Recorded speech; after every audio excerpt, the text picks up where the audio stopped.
Hello everyone. In this video, I will tell you about best time to prepare for UPSC CSC. See, I will make few videos regarding clearing UPSC in the most simple way. मतलब UPSC एक कठिन exam है definitely, but किसी भी exam को कोई भी काम करने का सिंपल तरीका भी होता है। और जो मुझे लगता है, मैंने अपने एक्सपीरियंस से सीखा। मैंने 2 बार यूपीएससी क्लियर किया है पहले, और 3-4 साल इसकी तैयारी की है। तो मैंने जो भी अपने एक्सपीरियंस से सीखा वो मैं आपको बताऊंगा कि किस तरीके से आप ज़्यादा से ज़्यादा आसान बना सकते हैं इस एग्ज़ाम को। तो उसमें सबसे अभी जो 2025 में देने वाले हैं, जो भी एस्पिरेंट्स तैयारी कर रहे हैं उनके लिए बहुत ज़्यादा क्रूशियल टाइम है। So I will tell them कि best time to prepare for UPSC उनके लिए क्या है जो 2025 में देने वाले हैं। देखिए, prelims 2025 will be on May और विल बी ऑन जून और अप्रैल। मैंने अभी तक खुद नहीं देखा है, बट फिर भी मैं अपने एक्सपीरियंस से बता रहा हूँ। बट सपोज अब आ गया होगा टाइम टेबल, सपोज मई में है एग्जाम, ठीक है। Then you will start the pre specific preparation in Feb या मार्च। आप फेब्रवरी में या मार्च में स्टार्ट कर देंगे, एटलीस्ट फेब्रवरी में ज़्यादातर लोग स्टार्ट कर देंगे 3-4 महीने पहले। आपको 3-4 मंथ्स देने पड़ते हैं प्री की तैयारी के लिए, तो आप तैयार स्टार्ट कर देंगे। अब बचा क्या आपके पास बचा अभी जो अक्टूबर लगभग खत्म हो गया है, आपके पास बचा नवंबर, दिसंबर, जनवरी। जो जनवरी का समय होता है ना, ये ऐसा समय होता है कि हर किसी को लगने लगता है कि यार मैंने साल भर मेहनत नहीं की है, प्री इतना पास आ रहा है, मेंस का मेरा चीजें पूरी नहीं है, मैं थोड़ा बहुत पढ़ लेता हूँ। So everyone will study. हर कोई पढ़ेगा, आप भी पढ़ेंगे, आप भी मेहनत करेंगे, आपको भी लगेगा कि यार मेरी चीजें छूटी हैं। So what will differentiate you from the crowd? जब प्रीलिम्स स्पेसिफिक तैयारी हर कोई कर रहा है, जनवरी के टाइम जब आपको लगेगा कि चीजें छूट रही हैं, हर किसी को लगेगा, हर कोई पढ़ेगा, तो आप अलग कैसे होंगे? आप क्राउड से अलग कैसे होंगे? अलग होंगे by studying in November and December. ये बहुत ही ज्यादा सिंपल चीजें लगती हैं, बहुत ज्यादा आसान लगता है कि यार ये बहुत सिंपल सी चीजें बता रहे हैं, ये क्या फालतू का वीडियो बना दिया।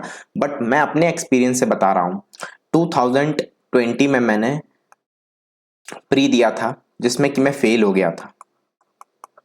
इसके बाद 2021 में मेरी 163 रैंक आई। और इसका पहला पड़ाव क्या होता है इसके रैंक आने का या इन सब चीज़ों का, कि आप अच्छे से तैयारी करें। तो जब 2020 में मैं फेल हो गया, मैं अपनी स्टोरी बताता हूँ। अक्टूबर में एग्ज़ाम था, ठीक है।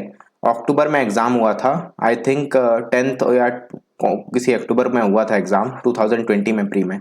इसका रिजल्ट आया था in the end of October, ठीक है, एंड ऑफ अक्टूबर में इसका रिजल्ट आया। मैं अब मुझे देना भी नहीं था अगले साल का, मतलब मुझे अगले साल का प्रीलिम्स देना था। अब मुझे पता था कि मैं इस साल का अब कुछ नहीं दे रहा हूँ, मेंस नहीं देने वाला हूँ। तो मैंने हालांकि इतनी ज़्यादा मेहनत नहीं की थी, इतने ज़्यादा समय नहीं दिया था, मुझे लग रहा था कि मेरा नहीं होगा, पेपर भी इतना अच्छा नहीं गया था। बट मैं इतना ज़्यादा दुखी निराश हो गया कि मैं 1 महीने तक लगभग मैंने कुछ पढ़ा ही नहीं, और मैंने वेस्ट कर दिया अपना नवंबर 2020 मैंने कंप्लीटली वेस्ट कर दिया और ऐसे बर्बाद कर दिया इस समय को। बट फॉर्चुनेटली किसी तरीके से मेरे घर वालों ने समझाया, मेरे मम्मी पापा ने समझाया, दोस्तों ने समझाया कि यार ये मतलब जो हो गया तो हो गया, तुमने इतना किया नहीं था, इतनी मेहनत नहीं की थी, आगे के लिए तैयारी करो और एक अटेम्प्ट अच्छे से सीरियस अटेम्प्ट दो। तो फॉर्चुनेटली मैंने दिसंबर 2020 में अच्छे से पढ़ाई करना शुरू कर दी, फुल फ्लेज्ड। और शायद यही एक वजह है, अगर मुझसे कोई पूछे कि मेरा 2021 का प्री मेन सब कुछ क्लियर कैसे हुआ, तो जो मैंने 2-3 महीने पढ़े, दिसंबर, जनवरी, फरवरी, 2-3 महीने जो मैंने मेंस की तैयारी की। अब मैंने इतनी लेट तक क्यों की मेंस की तैयारी? बिकॉज फेब इवन मार्च तक की। इतनी लेट तक क्यों की? बिकॉज उस साल डिले हो गया था पेपर, कोविड की वेव आ रही थी, तो डिले हो गया था वो। उस साल भी अक्टूबर में हुआ था। तो ये जो 3 से 4 महीने हैं, 3 से 4 महीने थे, इसमें मैंने मेंस की तैयारी की। मैंने अपना ऑप्शनल बहुत अच्छे से कर लिया। मेरा ऑप्शनल मेडिकल साइंस था जो कि काफ़ी बड़ा है, बट फिर भी मैंने मेहनत की और वो ऑप्शनल अच्छे से कर लिया, जो कि मेरा पहले इतने अच्छे से पूरा नहीं था। इसके बाद मुझे एहसास हुआ कि अगर मेरा 2020 में प्री में हो भी जाता तो बहुत ज़्यादा हाई चांसेस थे कि मैं मेंस नहीं कर पाता, बिकॉज मेरी चीज़ें पूरी ही नहीं थी। और वो एहसास आपको तभी होता है जब आप पढ़ना शुरू करते हैं, मेहनत करते हैं उस चीज़ पे। तो मैं यही इस अपनी स्टोरी से बताऊंगा कि जो भी आपका समय बचा है, और आइडियली नवंबर, दिसंबर और जनवरी, ये 3 महीने बचे हैं। इसके बाद तो आप प्री की तैयारी करेंगे। इन 3 महीनों में आप मेंस की तैयारी बहुत अच्छे से करिए। मेंस की तैयारी में भी प्रायोरिटी होती है। प्रायोरिटी क्या होती है? प्रायोरिटी होती है कि आप सबसे पहले अपना ऑप्शनल एटलीस्ट पूरा कर लीजिए। जो भी आपका ऑप्शनल है इसे पूरा कर लीजिए। मैं अपने पुराने वीडियोस में भी कह चुका हूं कि आप ऐसे कर सकते हैं, एथिक्स कर सकते हैं, मेंस के नोट्स बना सकते हैं प्री और मेंस के बीच में। आपका प्री क्लियर हो गया या प्री अच्छा गया, उसके बाद जो 3-4 महीने बचते हैं उसमें आप ऐसे आराम से कर सकते हैं, एथिक्स आराम से कर सकते हैं।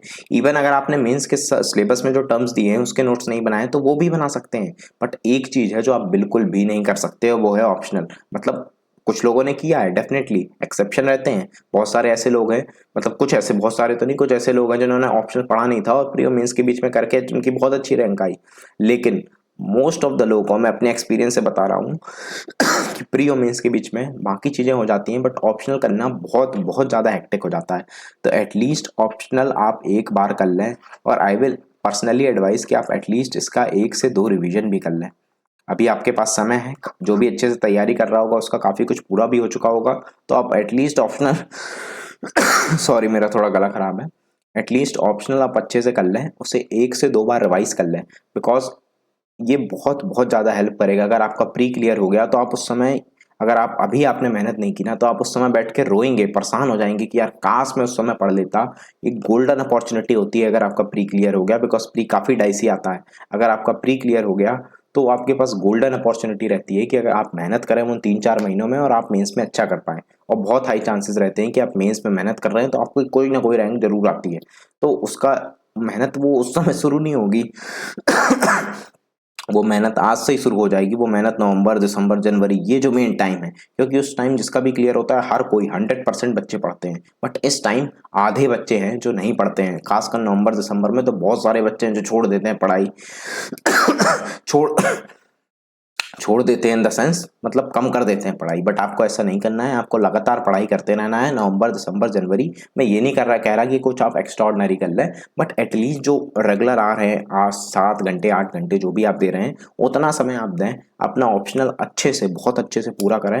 And I can assure you, अगर आपका प्री क्लियर हो गया, आपने अच्छे से मेहनत की, आपका प्री क्लियर हो गया, तो आप मुझे थैंक यू बोलेंगे उस समय जब प्री मेंस का समय होगा कि यार मैंने ठीक इस समय मेहनत कर ली। क्योंकि उस समय बहुत ज़्यादा हेक्टिक रहता है, बहुत ज़्यादा समय नहीं रहता आपके पास और हज़ारों चीज़ें होती है करने को। तो अभी आपने मेहनत कर ली तो उसमें आपको बहुत ज़्यादा फायदा मिलेगा। तो ये एक पहला वीडियो था तो मुझे लगा कि 2025 में जो सॉरी यार गला बहुत ज़्यादा ख़राब है। तो जो भी 2025 में तैयारी कर रहे हैं उनके लिए मुझे लगा कि ये बनाना बहुत ज़रूरी है कि आपका लिए बेस्ट टाइम क्या है। बेस्ट टाइम यही है जो अभी चल रहा है टाइम, ये 2-3 महीने आपने मेहनत की है तो आपको बहुत बहुत ज़्यादा फायदा होने वाला है। Thank you all for watching the video.